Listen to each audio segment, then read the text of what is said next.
In 1974, every kitchen in Britain smelled the same on a Saturday afternoon. Melted butter, warm pastry, something chocolate cooling on the windowsill because the fridge was already full. Your mum did not need a recipe book for these. She needed a mixing bowl, a wooden spoon, and 20 minutes while you sat at the kitchen table fighting your brother for the right to lick the spatula. These 30 snacks were made in millions of British homes throughout the 1970s. They showed up at school fetes, birthday parties, church fundraisers, and Sunday teas. Every household had its version. Every family had its favorite. Then supermarkets filled up. Packets got cheaper. Time got shorter. And one by one, these homemade snacks vanished from British kitchens. Number 22 on this list was so popular it appeared at every party in Britain for an entire decade, then disappeared almost overnight. And number 7 was so beloved by home cooks that WI branches across the country printed dedicated recipe cards for it, yet most people under 40 have never made it. Let us count down all 30. Number 30. Banana sandwiches. 2 slices of mother's pride, a sliced banana, a smear of soft butter. Sometimes a dusting of caster sugar pressed between the slices. Your mum made these in 90 seconds while you stood in the kitchen asking what there was to eat. The banana turned brown at the edges if you left it too long, so you ate it fast standing at the counter. A bunch of bananas cost about 9 pence in 1972. Nothing was simpler or cheaper. Nobody calls this a recipe. Nobody makes it anymore. That is a quiet shame. Number 29. Sugar sandwiches. 2 slices of white bread, soft butter spread to the edges, and a generous sprinkle of granulated sugar, pressed flat with the second slice. The sugar crystals crunched between your teeth. Some families used brown sugar for a treacly sweetness. Others used a drizzle of golden syrup instead. Sugar sandwiches sound like something from rationing, but they were still being made across Britain well into the 1970s on school afternoons when tea was an hour away and the biscuit tin was empty. Your nan never thought twice about it. Today a nutritionist would have something to say. Your grandmother would tell them to mind their own business. Number 28. Condensed milk on toast. A tin of carnation condensed milk lived in every pantry in the 1970s. It went into puddings, coffee, and icebox cakes. But on a Saturday afternoon, your mum would prise open the tin, spread the sticky pale paste onto hot buttered toast, and hand it over before you could ask again. The heat from the toast thinned it slightly, making it run into the butter and pool in the corners. It was impossibly sweet and faintly caramelized. Carnation cost about 9 pence a tin in 1973. It tasted like being 8 years old on a grey afternoon. Nobody does this anymore, and the world is slightly worse for it. Number 27th. Marmite soldiers. Not for dipping into boiled eggs. A standalone snack when you came in from school, cold and hungry. Bread toasted under the grill until golden, buttered while still hot so the butter melted straight through, then spread with a thin, dark layer of Marmite while warm enough to melt it slightly. Soldiers cut with a sharp knife, 4 per slice, sometimes 5 if the bread was wide. A jar of Marmite cost about 12 pence in 1973 and lasted for months. The smell spread instantly across the kitchen. Those who hated it said so immediately. Those who loved it were devoted. There was never any middle ground with Marmite. There still is not. Number 26. Sardines on toast. A tin of John West sardines in tomato sauce, tipped straight from the tin onto hot, buttered toast. Mashed gently with a fork, spread to the edges. Sometimes a squeeze of malt vinegar, sometimes a twist of black pepper. The tomato sauce soaked into the toast. The bones were so soft you ate them without thinking. A tin cost about 8 pence in 1971. Sardines on toast appeared at Saturday lunches, tea times, and late Friday evenings when nobody could be bothered to cook properly. Your dad ate it without complaint. You ate it too. There was a certain satisfaction in its plainness that nothing from a packet has ever quite matched. Number 25, rock cakes. First pattern break. Here is where things get interesting. Rock cakes were not cakes. They were not rocks. They were the most democratic bake in the 1970s British kitchen, made by mothers, grandmothers, and children as young as 6 in their very first domestic science lesson. Flour, butter, sugar, dried fruit, and a single egg were rubbed together until the mixture looked crumbly and rough, then spooned in uneven mounds onto a greased tray. They were baked at 200 degrees for 15 minutes. The rough edges browned faster than the soft centers, giving each cake a crunchy exterior and a tender fruit-studded inside.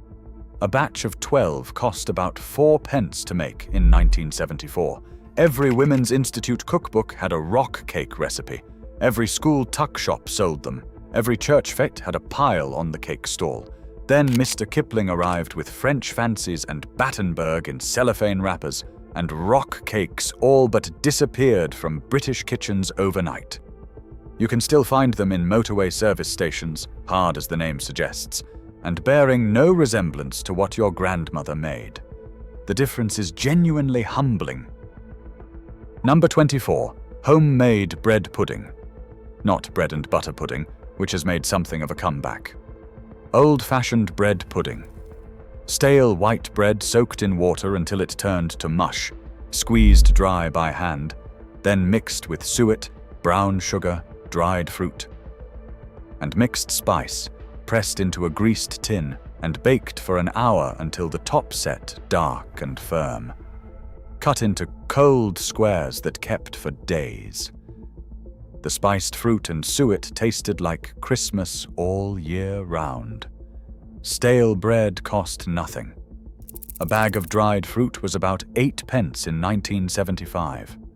This was a pudding that asked almost nothing of you and rewarded you with a tin that lasted the week. Number 23, homemade lemonade. 4 lemons, 1 cup of sugar, a pint of boiling water, steeped for an hour, then strained over ice. Your mum made this on the first warm Saturday of the year. The smell of lemon zest and hot sugar in the kitchen was a promise. It was served in a glass jug with sliced lemon floating on top, and it looked like something from a hotel terrace. It tasted sharper and more alive than anything from a Schweppes bottle. The whole batch cost about 15 pence in 1976 and served 8 people. You can still make this in 20 minutes. Almost nobody does. We buy bottles of lemonade for £2.50 and wonder why nothing tastes like it used to. Number 22, cheese and pineapple hedgehog.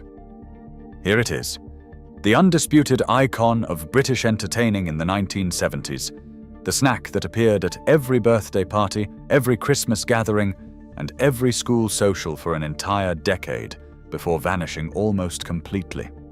Your mum took a grapefruit or a foil-wrapped potato, pushed in cocktail sticks, and loaded each stick with a cube of cheddar and a chunk of tinned pineapple. Sometimes a cocktail onion went in between, sometimes a maraschino cherry for the high-end version. The hedgehog sat at the center of the table looking festive and slightly absurd, and was demolished within 10 minutes of appearing. A tin of Del Monte pineapple cost about 12 pence in 1972. A block of cheddar was about 20 pence. The whole construction took 10 minutes and fed 20 people. The combination of sharp cheddar and sweet pineapple juice was genuinely brilliant and needed no justification. Then, in the early 1980s, it became a joke, a symbol of naff 70s taste. People stopped making it entirely.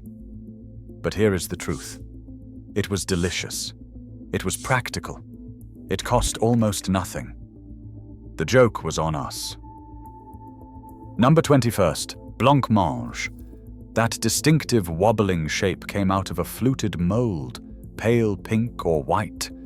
trembling on the plate like something uncertain of itself. Your mum dissolved a Shivers packet in hot milk, poured it into the mold, and left it in the larder overnight to set. Raspberry was the most common. Chocolate was the treat. Almond was the one your dad preferred, and nobody else did. It was served in slices after Sunday dinner. A packet cost about 6p and served 6 people. Children loved the wobble. Adults pretended they were above it. Nobody left any on the plate. Number 20. Jam tarts. Short crust pastry circles pressed into a bun tin, thumbed into shallow cups, a spoonful of Robertson's strawberry jam, 12 minutes in the oven. Out onto the cooling rack. Eaten warm because you could never wait. The pastry was thin and crumbly. The jam was intensely sweet and slightly burned around the edges where it had bubbled over and set dark. A jar of jam cost about 9p in 1973. Pastry ingredients cost pennies more. These appeared at every school fundraiser, every bake sale, and every Women's Institute table in Britain. Simple, fast, and consistently perfect. Almost entirely absent from modern kitchens now. Number 19. Butterfly cakes. Sponge buns baked in paper cases, then the domed top was sliced off, cut in half, and pressed back into a swirl of buttercream to form the wings. Your mum piped the buttercream from a bag, or simply spooned it and shaped it with a knife, sometimes with a dusting of icing sugar over the top that left white marks on your school uniform. Even a child with clumsy hands could make something that looked elegant.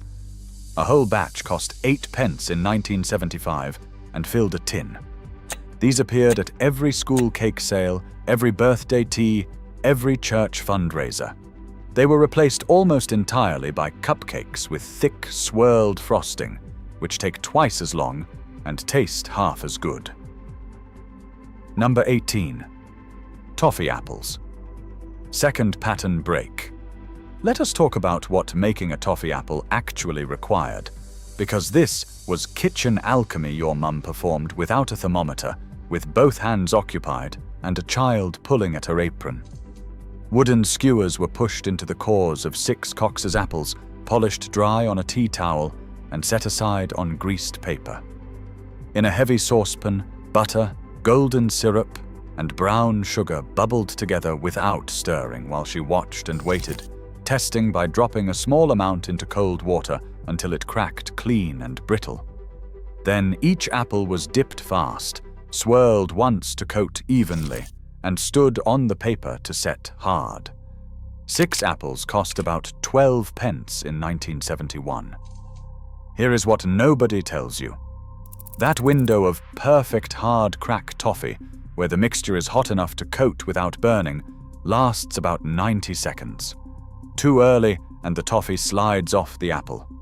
Too late and it scorches. Your mum hit it every single time without a thermometer, without a digital timer, without a recipe app. That knowledge was built from years of watching her own mother do the same thing at the kitchen range. It lives in the hands.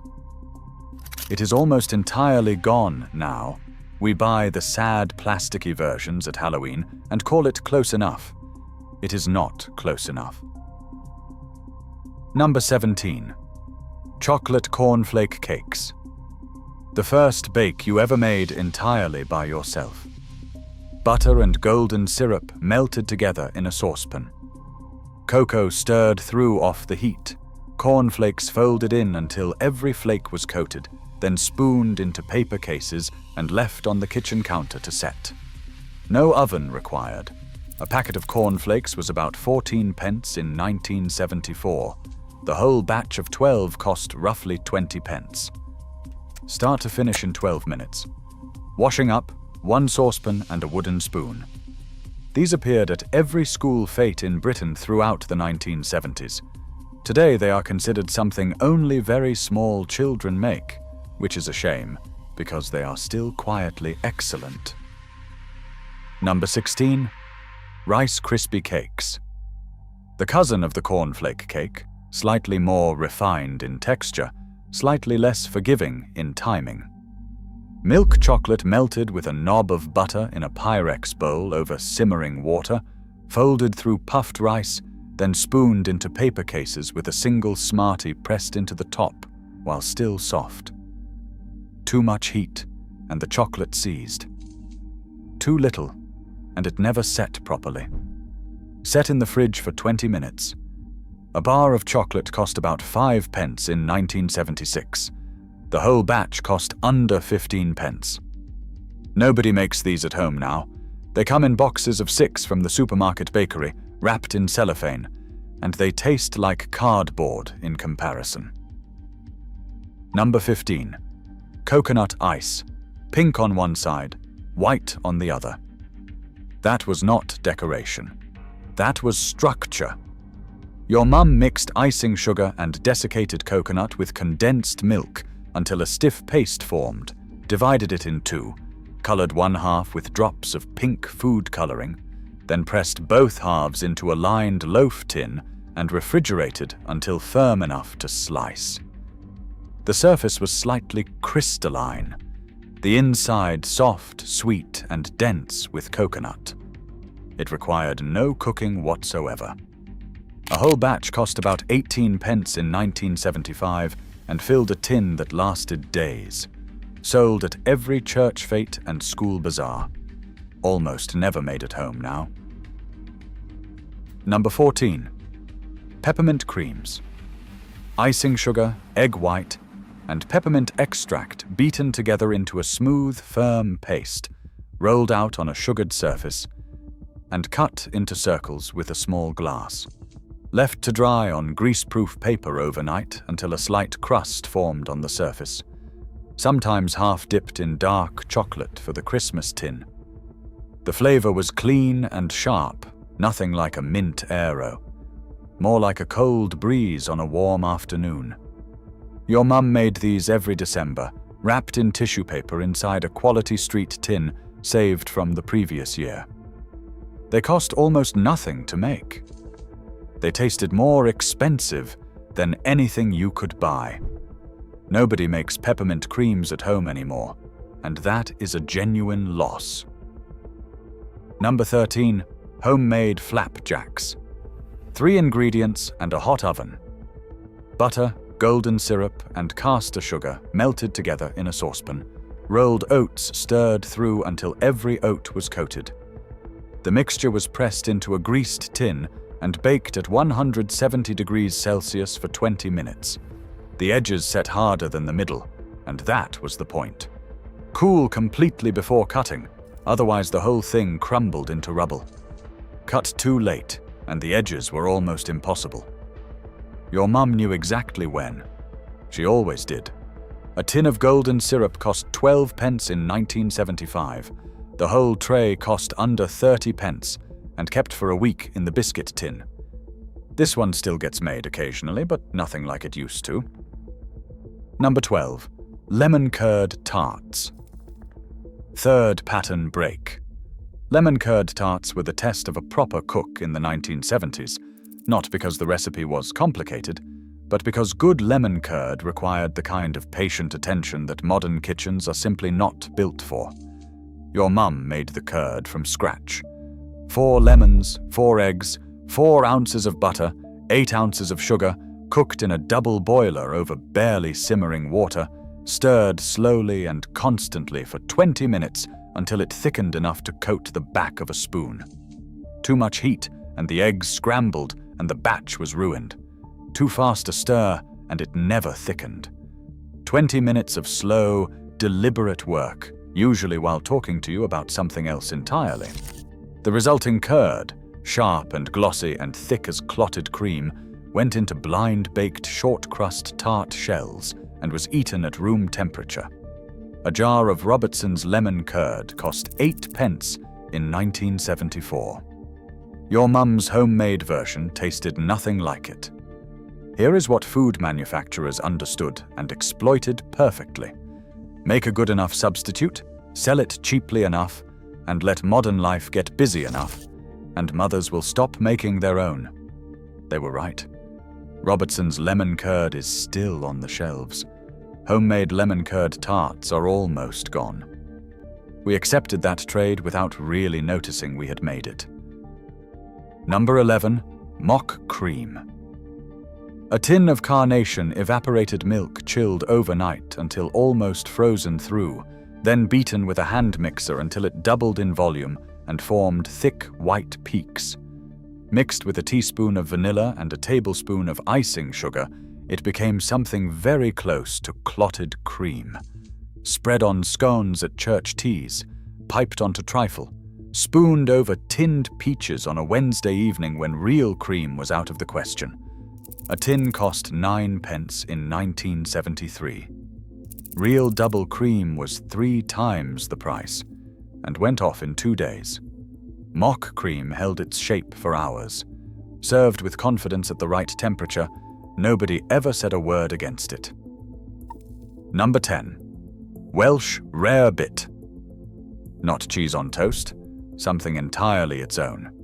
Mature cheddar mixed with butter, a spoonful of plain flour, a good splash of brown ale, Worcestershire sauce, mustard powder and black pepper, cooked gently on the hob into a smooth, thick sauce.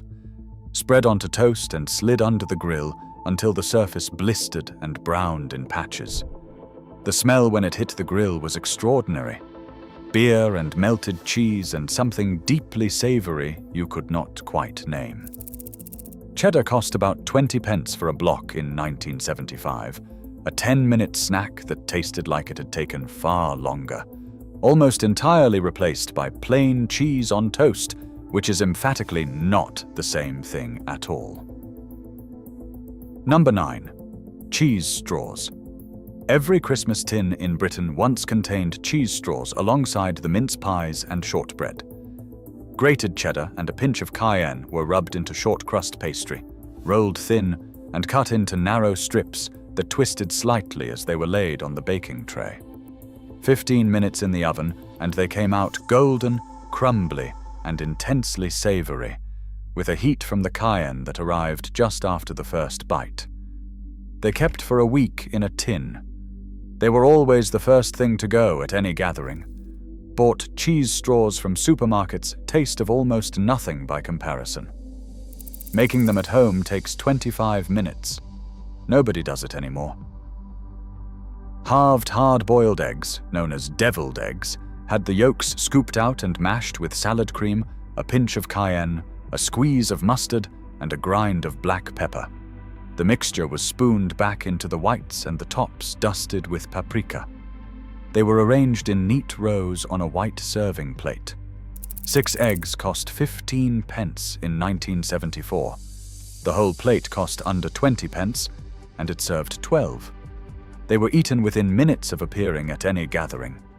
Then, somewhere in the early 1980s, deviled eggs became associated with a certain kind of suburban hostess trying too hard, and they fell sharply out of fashion. American food culture has thoroughly rediscovered them. British kitchens have not yet caught up. Number 7. Potted shrimps on toast. Bay-seasoned brown shrimps set in spiced clarified butter, turned out from a ramekin onto hot buttered toast and eaten immediately before the butter ran off the edge. Your mum made potted shrimps for the first warm evening of summer, or for when guests came and she wanted to impress without spending a fortune. A pint of fresh brown shrimps from the fishmonger cost about 15 pence in 1973. The butter, mace, cayenne, and bay leaves were already in the kitchen. The whole dish took 20 minutes and kept 3 days in the fridge. It looked like a restaurant starter. It tasted like the coast. WI branches across Lancashire and the North printed dedicated recipe cards for this dish through the late 1960s and the 1970s. By 1985, the independent fishmongers who sold fresh brown shrimps were vanishing from high streets, and the recipe vanished with them. Most people under 40 have never tasted potted shrimps made at home. They should. Number 6. Homemade sausage rolls. Not the thin puff pastry party version. Proper homemade sausage rolls made with rough puff pastry. knocked up in 15 minutes by cutting cold butter into flour and adding ice water. Barely worked so it stayed rough and layered. Sausage meat squeezed from the skins of pork sausages, seasoned with a pinch of dried sage, wrapped in pastry, sealed with egg wash, and baked at 200 degrees until deep golden, the fat from the meat running through the layers. Eaten warm from the tray, the pastry shattered into buttery shards. 8 sausages cost about 20 pence in 1975. The whole batch cost under 35 pence and filled a tea plate with 20. Just roll puff pastry arrived in the 1980s and home pastry making all but ended overnight. Number 5. Prawn cocktail vol au vents. 4th pattern break. And here is the controversy. Vol au vents became the symbol of everything ridiculous about the 1970s British food scene. Food writers mocked them. Restaurant critics used the word as shorthand for pretension without sophistication. By 1990, they were the punchline of every dinner party joke. But here is what those critics never once acknowledged. Your mum made hers from scratch. She cut puff pastry rounds with a glass, scored the inner circle with a knife, brushed them with egg wash, and watched them rise in the oven into perfect hollow cases, golden and layered and light. She filled them with fresh prawns in a Marie Rose sauce made from real mayonnaise, tomato puree, and a dash of Tabasco, served on a doily-covered plate at room temperature. They were elegant. They were genuinely delicious. They were made entirely by hand. The bought version, those tiny frozen cases from Iceland filled with unidentifiable mushroom paste, is what made vol au vents a laughingstock. Homemade ones required real skill and real patience. We lost the skill, blamed the dish, and called it a joke. The joke was entirely on us. Number 4. Angel Delight. The packet cost about 7 pence in 1972 and came in strawberry, chocolate, or butterscotch. Your mum poured exactly half a pint of cold milk into a bowl, tipped in the powder, and whisked by hand for 2 minutes until the mixture thickened into something between a mousse and a cream. Spooned into glasses and left in the fridge for 10 minutes. It wobbled when you walked to the table. It tasted almost synthetic and completely irresistible. It is still technically on supermarket shelves today, but nobody makes it routinely as an after-school snack anymore, which was how it lived and breathed in the 1970s kitchen. Its era has passed. The powder remains. Number 3. Chocolate biscuit cake. No oven, no eggs, no flour. Butter melted with golden syrup and cocoa powder. Digestive biscuits broken into rough chunks and stirred through the warm mixture. The lot was pressed into a greased, lined tin and refrigerated for 2 hours until firm enough to slice. Some versions included dried fruit through the middle. Some had a poured chocolate top, set glossy and smooth. Some had both. A whole batch cost under 25 pence in 1974 and served 8. No cooking skill was required beyond melting butter without burning it. This was the Tuesday bake when you had run out of ideas. Cut into neat squares at school fetes and priced at 5 pence each. It sold out before the doors opened. Today it sometimes appears at weddings. The humble everyday version has all but disappeared. Number 2. Frozen lemon mousse. This is the one most people have never heard of, and the most underrated item on the entire list. Your mum chilled a tin of carnation overnight, whipped it into stiff peaks with a hand mixer, folded in the zest and juice of 2 lemons and 3 tablespoons of icing sugar, poured the pale yellow cloud into a shallow tin, and froze it until just set, but still slightly soft in the center.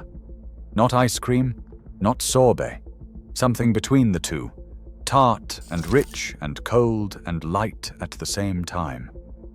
It cost about 20 pence to make in 1976 and served 6 people. No ice cream maker, no churning, no custard base. No fuss. Nobody makes this. They absolutely should. And at number 1, pineapple upside-down cake. Not a party piece, not a special occasion. A Tuesday afternoon bake your mum made because she had a tin of Del Monte pineapple rings in the cupboard and half an hour to spare. Butter and brown sugar in the bottom of the tin, pineapple rings arranged in a pattern, a glace cherry in the center of each one, Victoria sponge batter poured over the top. It turned out golden and glossy, the caramel still warm, the cherries vivid red. A tin of pineapple cost about 12 pence in 1974. The whole cake cost under 30 pence and served 8. Your mum did not call it a recipe. She called it something for tea. Nothing in a coffee shop or a supermarket aisle comes close. 30 snacks your mum made from scratch, for almost no money and very little fuss. Most of them faded quietly, replaced by things in packets that are easier, but never quite the same. Pick one this week and tell me in the comments which one your family used to make.